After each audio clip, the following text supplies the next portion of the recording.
Ifuatayo ni taarifa habari kutoka MDTV. Kwanza ni muhtasari wake.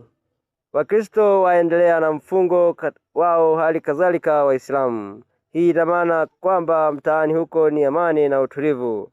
Katika habari za kijamii, wanaume Iringa walalamika kupigwa na wake zao. Habari kamili. Iringa.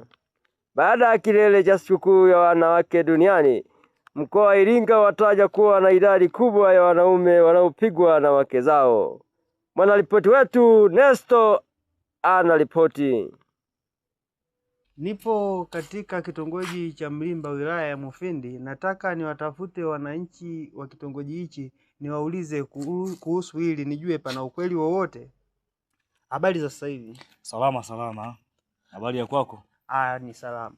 Kuna malalamiko mengi tumepata katika mkoa. Inasemekana wanaume wanapigwa sana na wake zao. Kuna ukweli wowote kuhusu haya? Ndugu mtangazaji, haya matukio tunayasikia sana. Tunasikia, lakini sisi kama wanaume tulitaka tuwasikilize wenyewe kwanza ambacho walienda kujadili tarehe 8 siku ya wanawake duniani, kama wenyewe wataenda kujirekebisha. Maana haya matukio ni kweli tunayasikia sana katika wilaya yetu hii, tunayasikia sana, lakini kama sisi wanaume tunaendelea kutetea ndoa zetu ili tuimarishe ndoa zetu zikae vizuri zaidi. Ndio.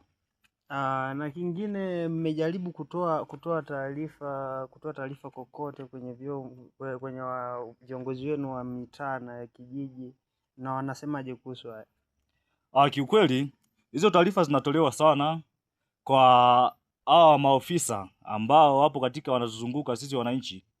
Sisi kama wananchi tulichukua maamuzi ya kwenda kuwasikiliza viongozi wetu wanasemaje, lakini haya yanajadiliwa sana, kama vile vitendo vya unyanyasaji vinatokea sana katika mkoa wetu wa Iringa, kama vile haya matukio ya wanawake kuwapiga wanaume, na matukio mengi sana hapo katika mkoa wetu, kama vile ya unyanyasaji wa kijinsia, ubakaji yanazidi kuendelea katika kijiji chetu. Lakini serikali, kwa sababu ina mkono mrefu, tunajua serikali itafanya kazi yake. Vyombo vya usalama vipo, tunaviamini, na tutawasikiliza pia na tuweze kushirikiana pia.